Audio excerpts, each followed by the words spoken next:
प्रार्थना से स्टार्ट करेंगे। हे प्रभु, हमें दिल से आपकी भक्ति करने का प्रदान करें और भक्ति योग के इस अध्याय को समझने की शक्ति प्रदान करें। धन्यवाद। तो आज हमारे इस अध्याय का मेन पार्ट जो है वो भक्ति योग के ऊपर है। तो भक्ति क्या होती है, उसके क्या फ़ायदे हैं, हम सब समझेंगे इसके बारे में। तो पहले मैं एक प्रश्न पूछना चाहती हूँ कि अगर आपके सामने दो रास्ते हो, एक शॉर्टकट वाला रास्ता हो और एक थोड़ा सा टेढ़ा मेढ़ा ऊपर नीचे डिफ़िकल्ट वाला रास्ता हो, तो आप कौन सा रास्ता चूज़ करोगे? Automatically we will choose the shortcut. Shortcut. हाँ, आप? मैं शॉर्टकट नहीं चूज कर सकती, क्योंकि शॉर्टकट में हम अंदर तक नहीं जा पाएंगे, वो भक्ति नहीं पा पाएंगे। क्योंकि अगर जैसे हार्ट की ऐसे जिगजैग होती है, वो हम उस रास्ते से जाएंगे तो वो पिंच भी होगा और समझने की शक्ति हमारी बढ़ेगी। और ये मेरी लाइफ का एक्सपीरियंस है। मैंने 18 ईयर्स से जो मैंने सत्संग सुना है, जो मतलब आपकी एज की होगी, अभी वो मतलब बड़े ही होंगे, आपकी एज की थी जब वो दीदी सत्संग करते थे, मैं हमेशा उनके टच में रहती थी। तो आज तक मतलब मैं जाऊं तो वो मुझे पहचान लेते हैं कि अदिता आई है, मतलब उल्लासनगर की बात कर रही हूँ। तो मैं वही चूज करूंगी, शॉर्टकट नहीं चूज करूंगी, जिगजैग वाला चूज करूंगी, वहां पे मैं अंदर तक जा पाऊंगी। अच्छा, ठीक है। तो यहाँ हमने देखा हमारे दो प्रकार के लोग होते हैं। एक जो होता है जो आसान तरीके से पहुँचना चाहते हैं मंजिल तक, और एक होता है जो परिश्रम करके थोड़ा सा जिगजैग तरीके से ऊपर ऊपर नीचे चढ़ाई करके मंजिल तक पहुंचना चाहते हैं। तो अभी जब मंजिल तक पहुंचते हैं तो एक रास्ते में भगवान श्री कृष्ण जी होते हैं, जिसमें वो उनकी मूर्ति और उनका जो रूप स्वरूप जो हम सबको पता है उनके बारे में, वो एक रास्ते में, उसके रास्ते के आखिरी में वो होते हैं। और दूसरे रास्ते में जो भगवान होते हैं वो भगवान श्री कृष्ण जी होते हैं, बट उनका कोई फॉर्म नहीं होता, कोई आकार नहीं होता, कोई रूप नहीं होता, फॉर्मलेस होते हैं। जैसे कोई एनर्जी है, कोई वाइब्रेशन है। काफ़ी लोग बोलते हैं यूनिवर्स है, ऑलमाइटी है, गॉड है, एनर्जी है, there are lot of names, but कोई फॉर्म नहीं है, कोई मूर्ति नहीं है, कोई आकार नहीं है। और भगवान श्री कृष्ण जी का स्वरूप नहीं है, but that is almighty God. तो काफ़ी लोग भगवान श्री कृष्ण जी के रास्ते पे उनको पूजते हैं, उनकी भक्ति करते हैं और जाते हैं, उनको भक्ति करके उनके पास पहुंच जाते हैं। और दूसरे जो लोग होते हैं वो इस यूनिवर्स को, इस एनर्जी को, इस वाइब्रेशन को पूजते हैं। वो भगवान श्री कृष्ण जी की आकार को नहीं पूजते हैं, वो बोलते हैं कि यूनिवर्स इज गॉड। वो गॉड मानते हैं कि भाई एनर्जी है, हम किसी भगवान के आकार को नहीं मानेंगे, हम एनर्जी को मानेंगे। तो भगवान श्री कृष्ण जी भगवद गीता के इस अध्याय में बोलते हैं कि आप मुझे जो डायरेक्टली मेरी पूजा करते हो, मेरी अर्चना करते हो, मेरे स्वरूप को पूजते हो, तो आप मेरे पास आ जाते हो। और जो दूसरे लोग होते हैं जो इस एनर्जी को पूजते हैं, जो यूनिवर्स को पूजते हैं, जो इस बिना आकार वाले भगवान को पूजते हैं, वो भी मेरे पास ही आते हैं, मेरे पास ही आते हैं।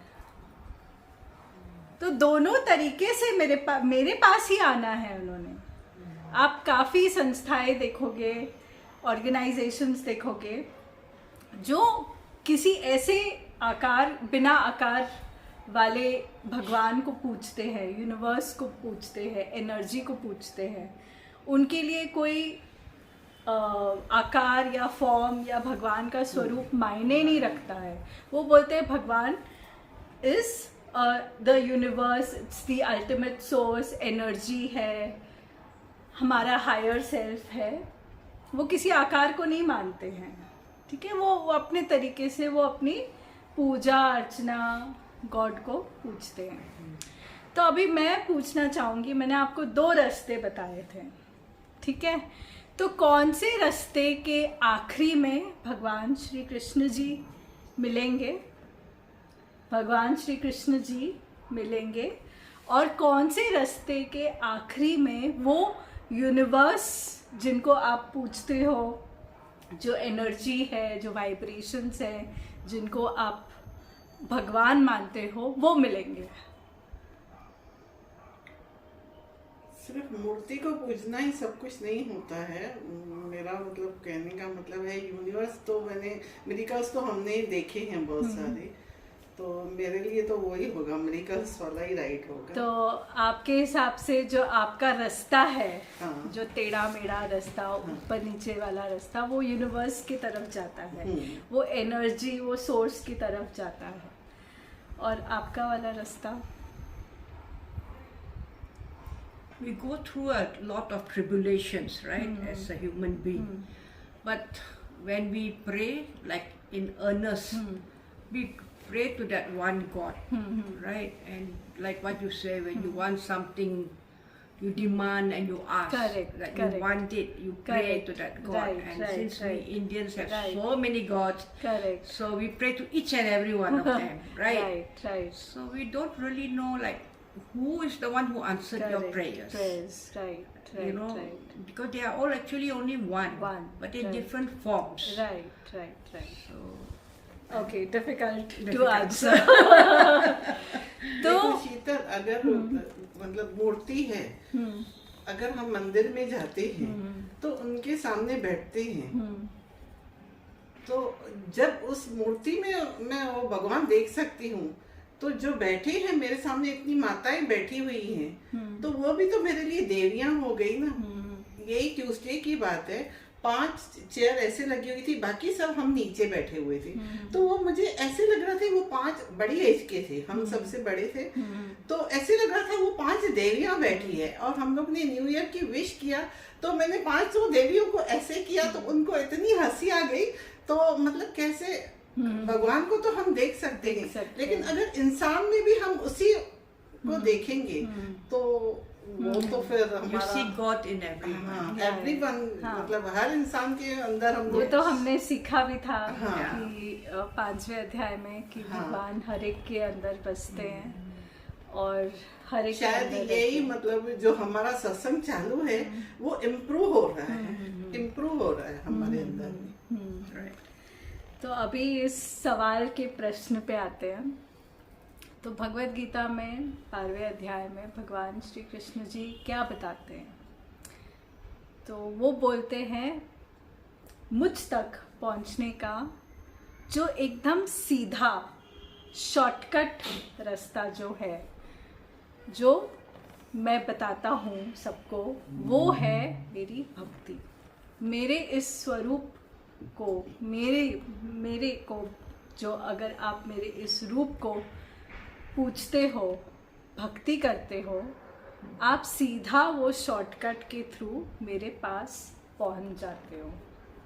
भक्ति का मतलब है पूजा करो, जो हमें सिखाया गया है, हमारे संस्कारों में जो है कि पूजा करो, फूल अर्पण करो, फूल पत्ते अर्पण करो और भक्ति करो, भजन कीर्तन करो। ये तरीका है भगवान की भक्ति करने का, और ये भगवान के स्वरूप की भक्ति करने का। क्योंकि वो बोलते हैं कि बिना स्वरूप वाले जो भगवान जिनके बारे में आप सोचते हो, जिनके बारे में आज सब लोग बात करते हैं, उसकी भक्ति करना बहुत मुश्किल होता है। इसीलिए जिस स्वरूप को आप जानते हो, पहचानते हो, जब आप उसकी भक्ति करते हो तो वो डायरेक्टली मेरे पास ही आते हैं। और वो बोलते हैं कि जो आप इस एनर्जी को, जो इस यूनिवर्स को, जो मैं हूँ, आप उसको पूछते हो तो वो गलत नहीं है। आप वो टेढ़े मेढ़े ऊपर नीचे वाले रास्ते से आप मेरे पास ही आओगे, पर वो रास्ता जो है वो थोड़ा सा कठिन है, सीधा शॉर्टकट नहीं है। तो वो आपकी चॉइस है कि आपको किस तरीके से मेरे पास आना है। मैंने दोनों रास्ते बता दिए। अब कितने लोग होते हैं जो सीधा जो भक्ति करते हैं, जो पूजा करते हैं, भजन कीर्तन करते हैं, उनको उनमें बहुत आनंद आता है, और वही एकमात्र तरीका होता है भगवान के पास पहुंचने का। दूसरे कौन से लोग होते हैं जो जैसे रास्ते भी हैं और शॉर्टकट भी है, वैसे लोग भी हैं। अलग अलग माइंडसेट के लोग होते हैं। तो कोई सोचता है मैं भगवान को ज्ञान के थ्रू प्राप्त करने की चेष्टा रखता हूँ, विचार रखता हूँ।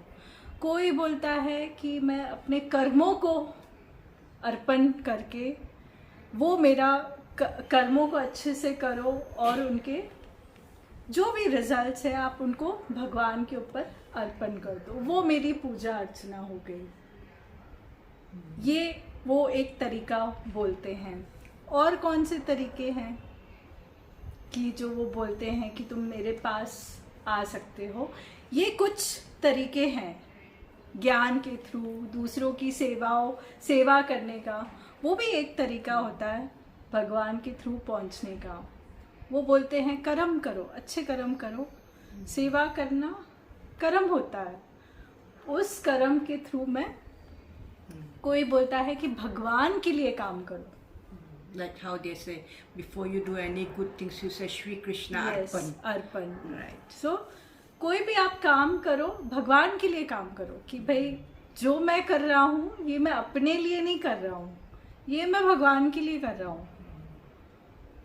तो वो एक अलग तरीका होता है भगवान के पास पहुँचने का, भगवान के उस रास्ते पे, उस भक्ति के रास्ते पे चलने का।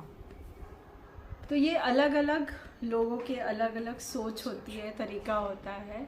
जो उन्होंने शॉर्टकट बोला है वो मैंने आपको बता दिया। जो टेढ़ा मेढ़ा रास्ता होता है, जो हम सोचते हैं कि भाई हम किसी इस पावरफुल यूनिवर्स को, इस एनर्जी को, इस सोर्स को पूछते हैं, वो अलग रहता है। पर वो आ जाके वो यूनियन जो होता है वो भगवान श्री कृष्ण जी पे ही जाके रुकता है। वो बोलते हैं आप आखिर में आ जाके मेरे पास ही आते हो। तो बोलते हैं भक्ति मार्ग सबसे सही और उत्तम और इजी रास्ता है मेरे पास पहुंचने का। Easiest way. अभी और एक और चीज़ मैं आपको बताती हूँ कि ऐसे कौन से भक्त होते हैं जो भगवान को बहुत प्यारे होते हैं। ऐसे कौन से भक्त होते हैं, अभी भक्ति योग का पाठ चल रहा है, तो ऐसे कौन से भक्त होते हैं जो भगवान श्री कृष्ण जी को प्यारे होते हैं, हम इसके बारे में समझने की कोशिश करेंगे। तो अभी हम देखते हैं कि हमारे जो यूजुअल लाइफ है, हमारी ज़िंदगी है, हमारे लाइफ में कोई ना कोई ऐसे होता है जिसके साथ हमें दिल से प्रेम होता है, लगाव होता है। चाहे वो हमारे बच्चे हों, हमारा हस्बैंड हो, वाइफ हो, पार्टनर हो, बहन भाई हो, कोई भी हो सकता है, फ्रेंड हो, कोई भी हो जिनके साथ हमें लगाव होता है, प्यार होता है। तो ये प्यार जो आजकल हमें आज जनरेशन में दिखता है या आजकल के एज में दिखता है, ये कैसे टाइप का प्यार है, एक्सप्लेन करेंगे? Motherly love is mostly for children. Children, Motherly love. कैसे टाइप का प्यार होता है आजकल जो आपको प्यार देखने को मिलता है या आप खुद महसूस करते हैं? कैसे टाइप का प्यार होता है? Category? Motherly love It's not selfish love. selfish, so it is called as unconditional love. Unconditional love. That's right. हम दिल से करते हैं और मैं सामने वाले का कभी मतलब ऐसे मैं बोल नहीं सकती। आप अपने बारे में हाँ, बोलो ना। मैं वही बोलती हूँ ना, मेरा दिल से निकलता है। बाकी कैसे हर इंसान अपना कर्म कर रहा है, मैं उस पे छोड़ देती हूँ, क्योंकि यहाँ पे क्लीन है तो मैं दूसरे को भी क्लीन ही समझती हूँ। That's right. क्योंकि मेरी आईज जो है वो क्लीन दिख रही है, कभी इनका और मेरा मतलब ऐसे हो भी जाए, क्रॉसिंग भी हो जाए, मैं यहाँ पे फेस करके बोल रही हूँ, पूछो मैं सॉरी बोलती हूँ कि नहीं बोलती हूँ, कि मैंने आपको कुछ भी मतलब वर्ड कभी कभी हो जाता है as per life। It's normal. लेकिन हाँ, Normal लेकिन मैं इनको बोलती हूँ, मैंने जो बोला उसके लिए आप हर्ट नहीं होना, प्लीज सॉरी। मैं भी थोड़ा कभी कभी इंसान हूँ, बोल देती हूँ, लेकिन मेरे अंदर में वो क्लीनेस है, मैं आपके लिए अच्छा ही सोच रही हूँ। ठीक है, Normal बस है. वो मेरा लव है, मतलब ठीक प्योर है मेरा। ठीक है, ठीक है, ठीक है। आप बताइए, आपको आज के बारे में बताना है कुछ? तो एक हमने जाना कि एक होता है अनकंडीशनल लव, जिसमें कोई शर्तें नहीं होती हैं, बिना माँ और बच्चे का जो प्यार होता है अनकंडीशनल होता है। सब श्रद्धा के ऊपर है। श्रद्धा श्रद्धा है तो सब कुछ है। दूसरा प्यार होता है कंडीशनल, कि भाई अगर किसी ने किसी को कुछ बोल दिया, किसी ने गुस्सा कर दिया, किसी ने किसी चीज़ से उसको डरा दिया, कुछ भी कोई भी एक रीज़न होता है जिस वजह से कोई नेगेटिव एनर्जी होती है, कभी किसी ने आप कुछ बोल दिया, कभी सुना दिया, कभी क्या, तो वो जो प्रेम होता है, जिसके प्रति भी प्रेम हो, वो डगमगाने लगता है। फिर वो बोलता है कि तुमने मुझे ऐसे बोला, तुमने मुझे वैसे बोला। कितने लोग एक दूसरे को छोड़ देते हैं। डिवोर्स केसेस क्यों इतने बड़े हुए हैं? क्योंकि वो पेशेंस और वो क्षमता रह ही नहीं गई, अंडरस्टैंडिंग इज नॉट देयर। और जो दूसरा जो होता है, जो प्रेम होता है, वो अनकंडीशनल होता है कि भाई चाहिए, चलो कहा सुनी, माफ करो, forgive, late go and move on. Forgive and forget. Forgive and forget. आप अगर वो नहीं कर सकते तो आपका प्यार भी बढ़ेगा ही नहीं। अनकंडीशनल नहीं होगा। कंडीशंस होंगे कि भाई इसने मुझे ऐसे बोला, उसने मुझे ऐसे बोला, ये मेरे साथ ऐसे करती है, वो मेरे साथ ऐसे करता है। वो कंडीशंस अगर आ जाएंगे तो वो रिश्ता रहेगा ही मन में नहीं। गलतफहमी हो जाएगी। तो जब आप में वो क्षमता होती है to forgive, to let go and to still come together, come what में, उसको बोलते हैं अनकंडीशनल लव, बिना शर्तों वाला प्यार। और उसको उसी को बोलते हैं सच्चा प्यार। आजकल की जनरेशन को पूछो सच्चा प्यार क्या होता है, वो पूछते हैं what is true love. This is the meaning of true love. That's true. Nobody is perfect. कोई भी इंसान, चाहे आपका पार्टनर हो, चाहे आप हो, चाहे आपका सामने वाला हो, कोई भी संबंध में, चाहे माँ और बच्चे का संबंध ले लो, पति पत्नी का संबंध ले लो, फ्रेंड्स का ले लो, बहन भाई का ले लो, कोई भी संबंध परफेक्ट नहीं होता, परफेक्ट बनाना पड़ता है। और जब आप एफर्ट डालोगे, सच्चे दिल से एफर्ट मारोगे और करोगे, तब जाके आपका वो रिश्ता अनकंडीशनल बनेगा, तब जाके वो आपको वो एक्चुअल लव महसूस होगा। ये चीज़ हमारे बीच में नहीं है, ये चीज़ हमें सीखनी और समझनी होती है। ये over a period of time, कुछ सालों बाद आपको ये रियलाइजेशन होता है। शुरू शुरू में ये रियलाइजेशन नहीं होता है, बहुत टाइम लग जाता है, एक दूसरे को समझने में ही आधी ज़िंदगी निकल जाती है। तो मैं ही आधी ज़िंदगी निकल जाती है। तो ये अगर आप समझ लोगे कि सामने वाले का नेचर अलग है, हमारा नेचर अलग है, हमें एडजस्ट करना है एक दूसरे के साथ। This can happen in the last years, where you marry without knowing each other. Right. So we adjust. Because we don't know Correct. our husband doesn't know us. Correct. No Correct. love, no dating, no picture, Correct. nothing. Right. Correct. But we adjust. Correct, Nowadays children, they don't adjust. They don't adjust.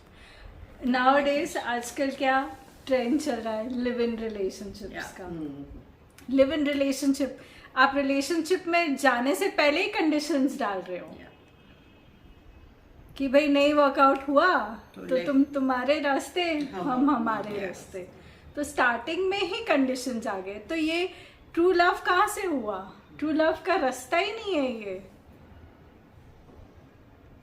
ठीक है, जानो पहचानो, but there has to be certain way. हमारे इस संस्कृति में ये allowed नहीं है, ये सही नहीं है, बट लोगों के हिसाब से उनको लगता है ये सही है। Yeah. बट वो कंडीशंस की शुरुआत से ही उनका रिश्ता शुरू हो रहा है। कोई वर्कआउट होते हैं, कोई वर्कआउट नहीं होते, और जो जिनका नहीं वर्कआउट होता तो उसकी और भी बुरी हालत होती है। That's true. डिवोर्स केसेस क्यों आगे इतने हैं, क्यों बढ़े हुए इतने आज की डेट में, बताइए। पेशेंस नहीं है ना। पेशेंस नहीं है, और हम बोल रहे हैं पेशेंस नहीं है। रिसेंटली अभी मेरी फ्रेंड, उनके ननद की बेटी की शादी हुई है,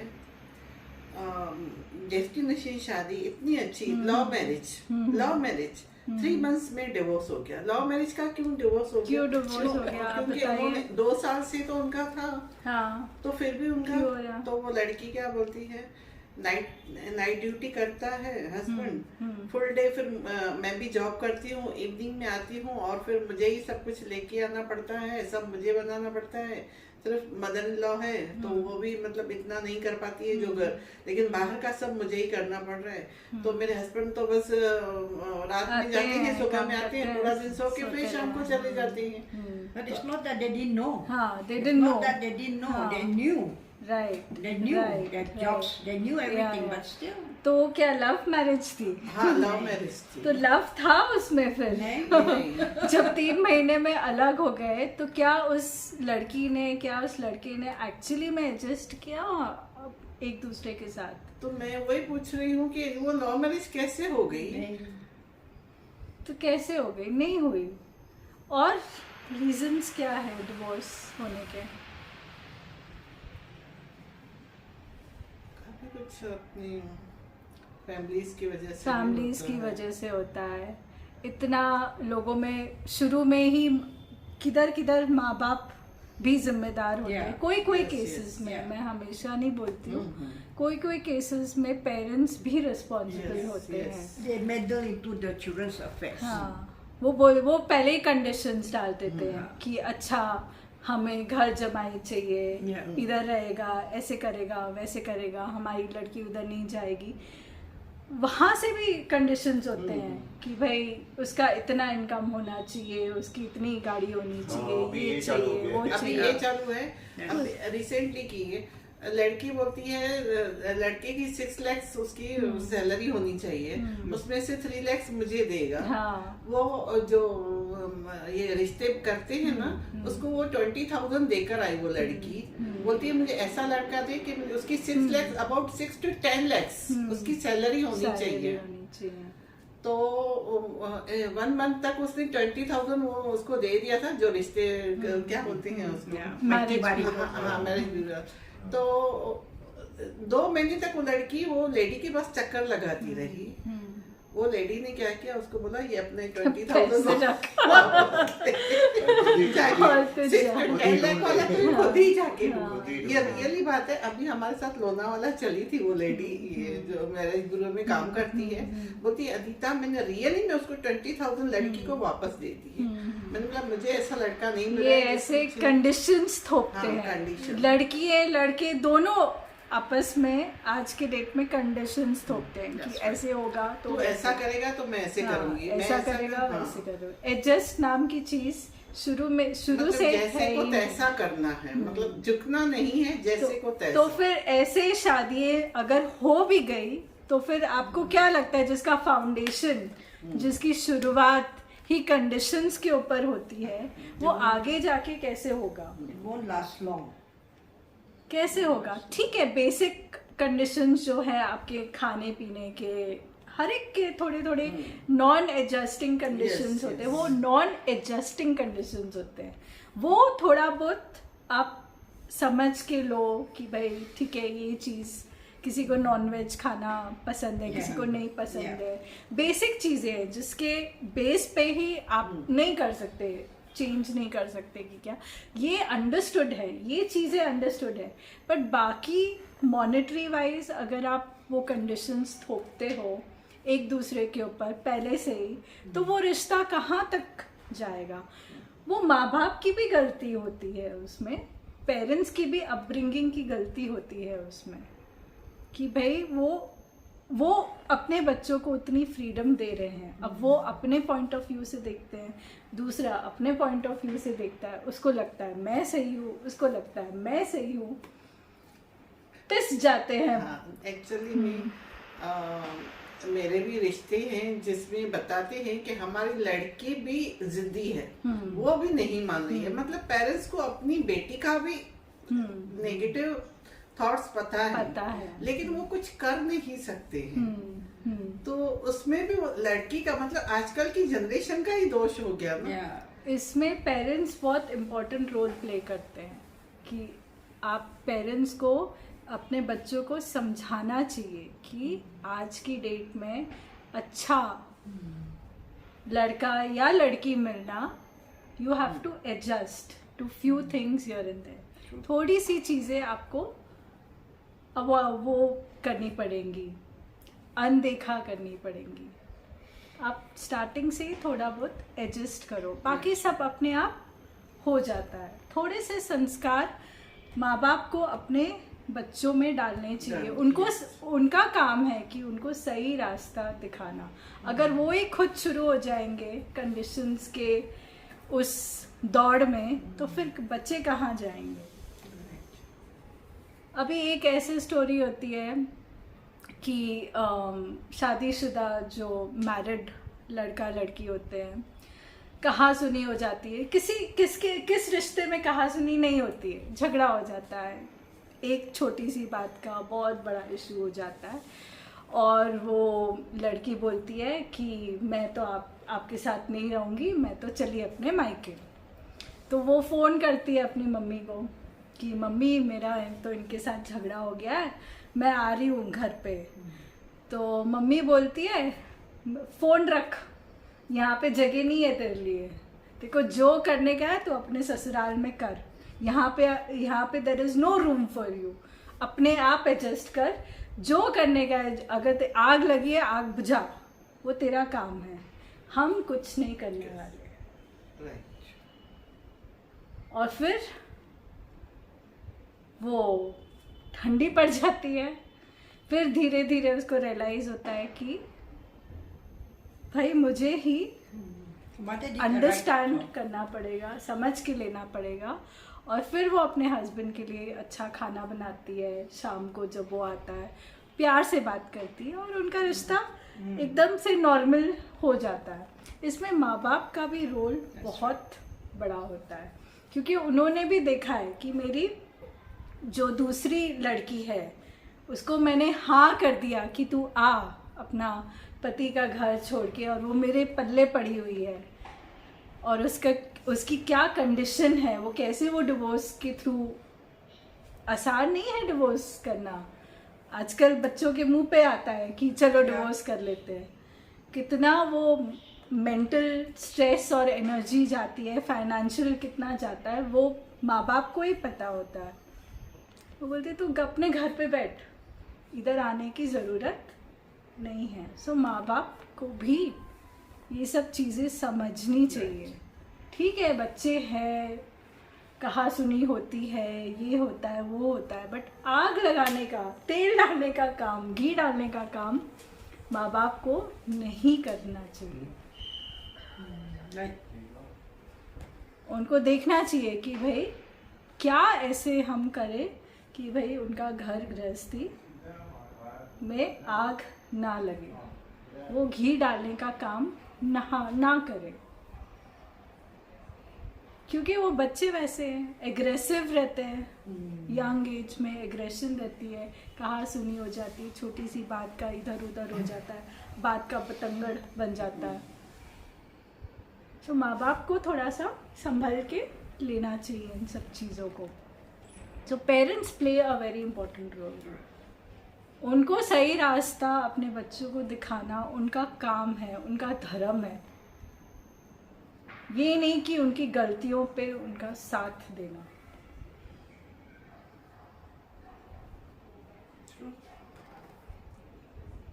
अब जैसे मैं आपको बताती हूँ, जब मेरी मम्मी का एक्सीडेंट हुआ था, जब वो व्हील चेयर पे थे, मेरे ख्याल से उन्होंने कम से कम 4 साल कष्ट भोगा होगा व्हील चेयर पे।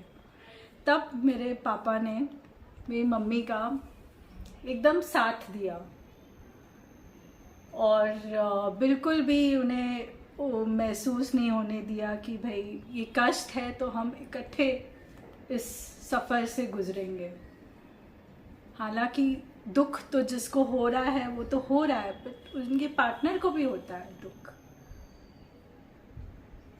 तो जब हम देखते हैं कि ऐसी स्थिति में हमारे माँ बाप प्यार से इस सिचुएशन को मैनेज कर रहे हैं, हैंडल कर रहे हैं, कष्ट को भोग रहे हैं, कष्ट से ऊपर उठने की कोशिश कर रहे हैं, तब वो प्यार बन के उभरता है। सामने बच्चों को भी उसके ऊपर असर होता है कि भाई ये कैसा प्यार है कि कष्ट में भी एक दूसरे का साथ दे रहे हैं।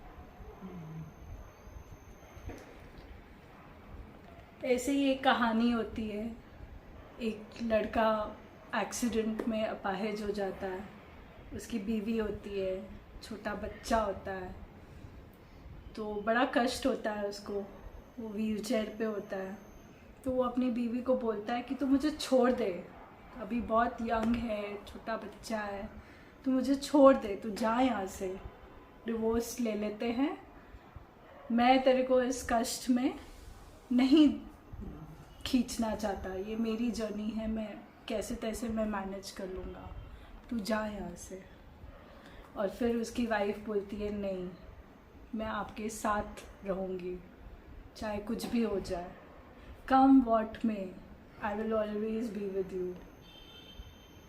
और फिर वो उसका साथ देती है, और उसके साथ रहने से उसको वो मेंटल स्ट्रेंथ मिलती है, मानसिक शक्ति मिलती है। फिर वो सोचने लगता है कि हाँ, सपोर्ट मिलता है कि मैं कैसे इस सिचुएशन से बाहर निकलूं।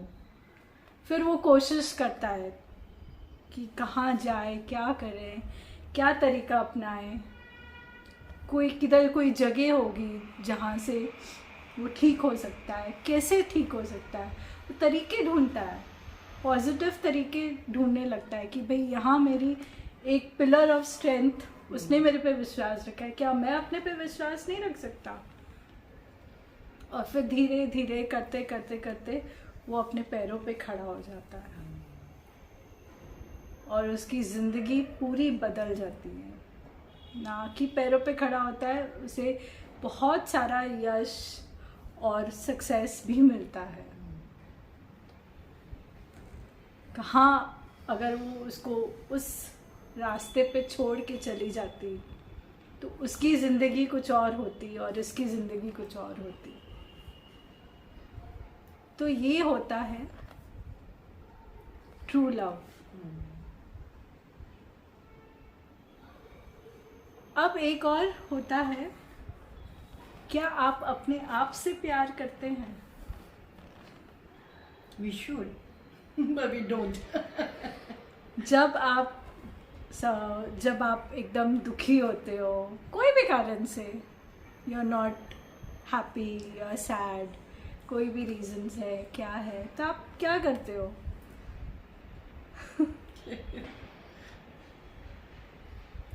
जब भी सैड होते हैं तो बस भजन चला के बैठते हैं, बाकी फोटो नहीं निकालते हैं क्योंकि वो सैड मूड में तो फोटो अच्छा आएगा भी नहीं।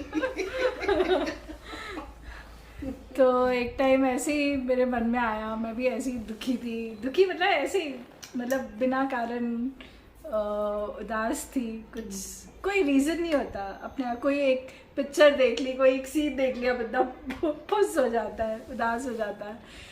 तो फिर मैंने सोचा क्यों ना मैं ऐसे चीज़ों का नाम लिखूं जिससे मुझे खुशी मिलती है, लिस्ट बनाऊं।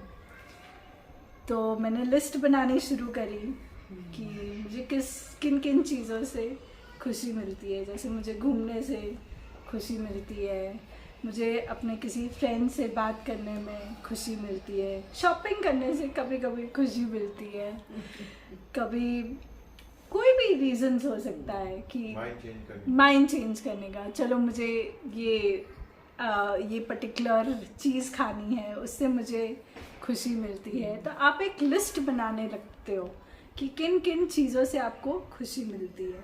फिर आप वो एक आध चीज़ पिक करो कि भाई चलो मुझे इस चीज़ से खुशी मिलती है, चलो मैं ये अपने लिए करके आती हूँ। तो मुझे वॉफल खाना पसंद है, इस चीज़ से खुशी मिलती है, चलो जाके वॉफल खाएं। अकेले ऐसे कोई ज़रूरी नहीं है। अगर किसी फ्रेंड के साथ जाने की इच्छा हो तो अपनी फ्रेंड को फ़ोन कर लो, उसके साथ बोलो चल हम लोग ये चीज़ खाने चलते हैं। या जैसे आपको मंदिर जाने से खुशी मिलती है तो चल इस्कॉन मंदिर साथ में है, चलते हैं। कोई भी ऐसी चीज़ अगर जो आपको, जिससे आपको खुशी मिलती हो, जब आप उसको करते हो, वो चीज़ इज कॉल्ड सेल्फ लव।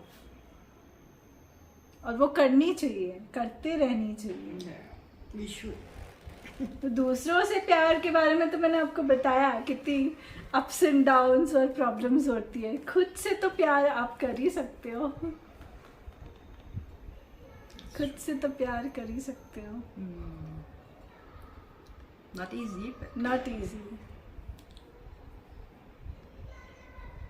अब आता है, भगवान बोलते हैं कि तो मेरे से प्यार कैसा प्यार करता है, तू मेरे से कैसा प्यार करता है? कंडीशन वाला करता है कि अनकंडीशनल वाला करता है कि भगवान आप मुझे ये चीज़ दे दो, आप मुझे वो चीज़ दे दो। we only ask. We only ask. वो कंडीशन वाला प्यार होता है या दिखावे वाला प्यार होता है।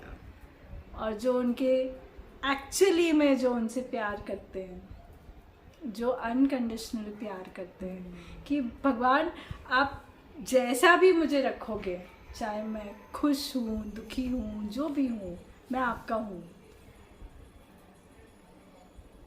I still love you, I love you unconditionally.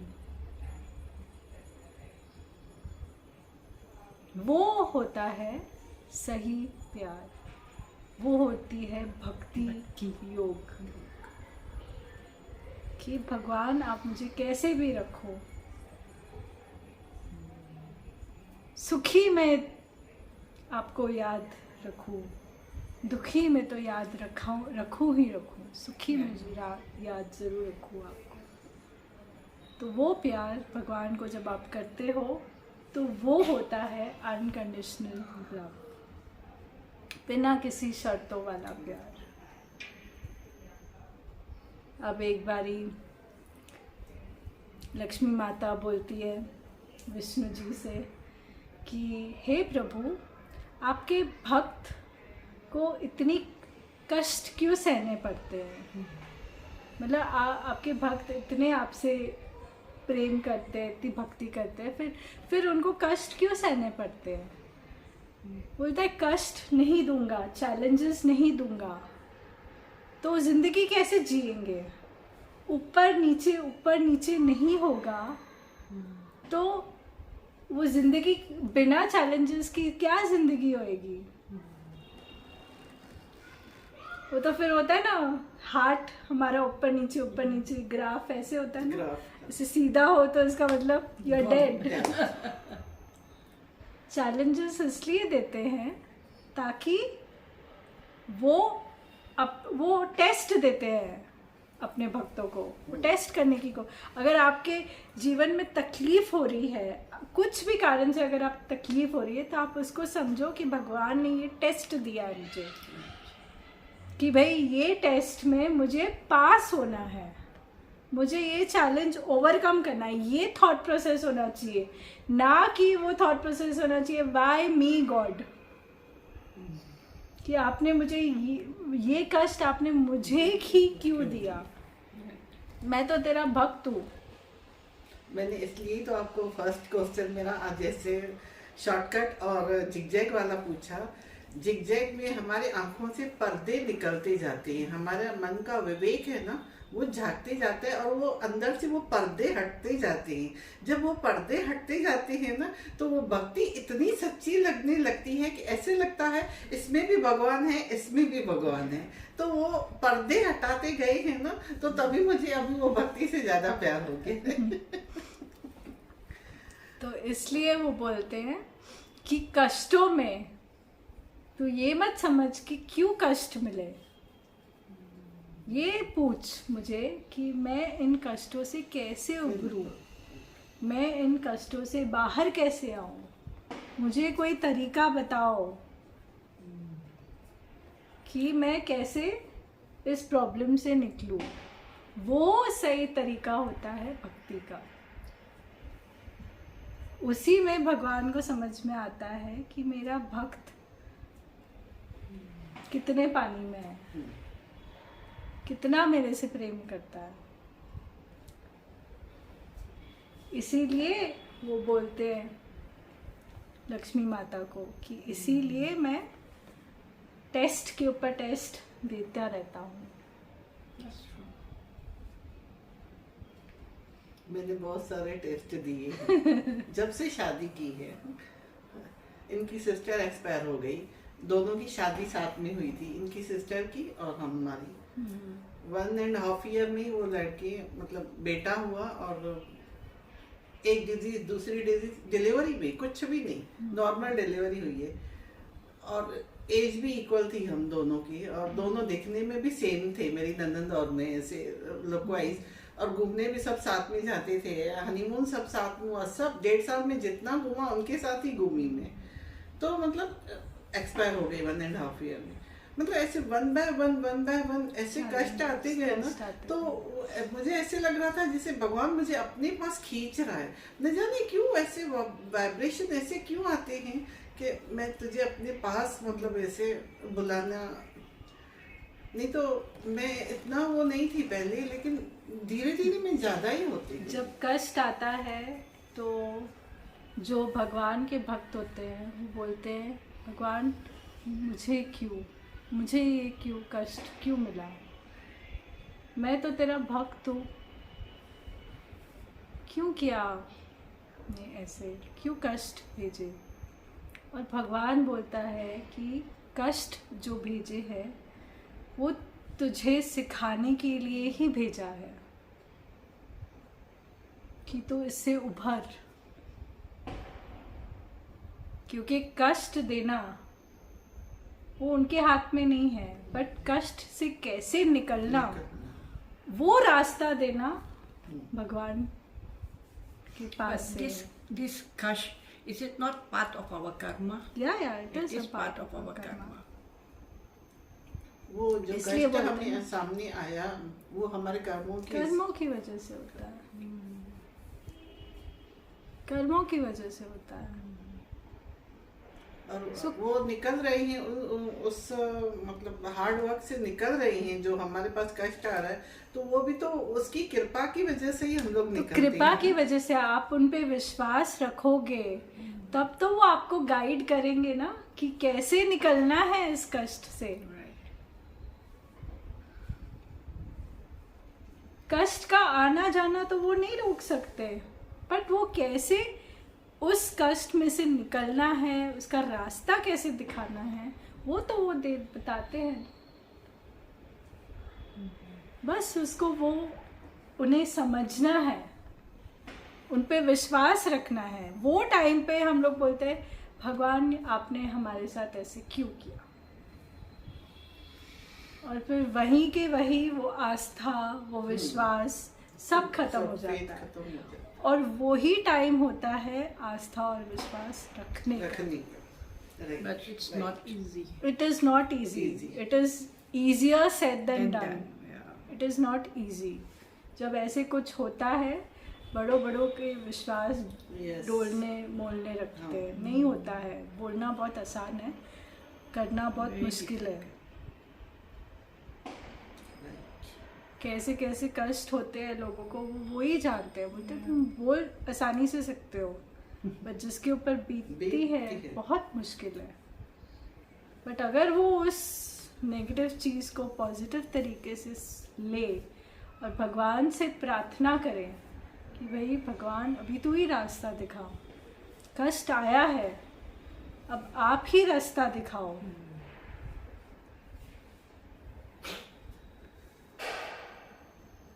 मैंने आपको याद है एक स्टोरी बताई थी, जब मेरे पापा को जब हमें पता चला था कि उन्हें कैंसर हुआ है, तब मैंने ये नहीं बोला था भगवान आपने हमें ये वाला कष्ट क्यों दिया। ये प्रार्थना करी कि रास्ता दिखाइए प्रभु कि इसमें से कैसे निकलना है। तब उन्होंने गाइड किया था कि ये डॉक्टर के पास जाओ, ये आंटी को फ़ोन करो, ये डॉक्टर के पास जाओ। और तभी अगर हम उनसे झगड़ा करने लगते तो क्या होता, वो रास्ता ही नहीं दिखता, वो समझ ही नहीं पाते, वो बुद्धि ऐसी आज इधर आज उधर ये डॉक्टर, भटकते वो रहते। डॉक्टर। शांति से बैठ के जब सोचा, जब पूछा, प्रार्थना करी, तब जाके तो वो रास्ता मिला।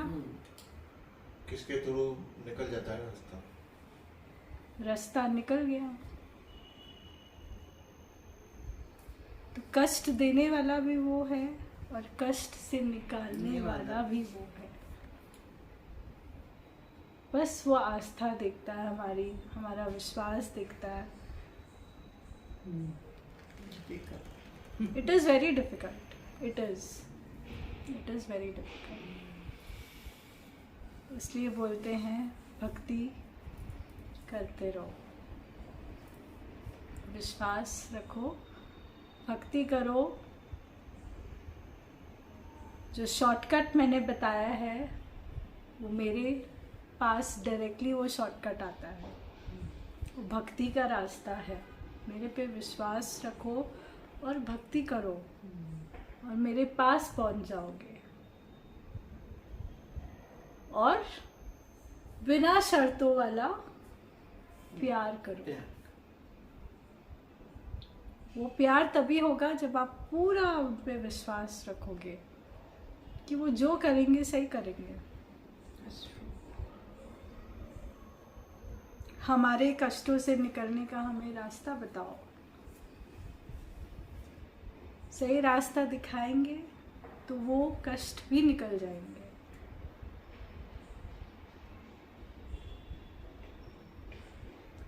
इससे हमारे इस 12वें अध्याय का पाठ समाप्त।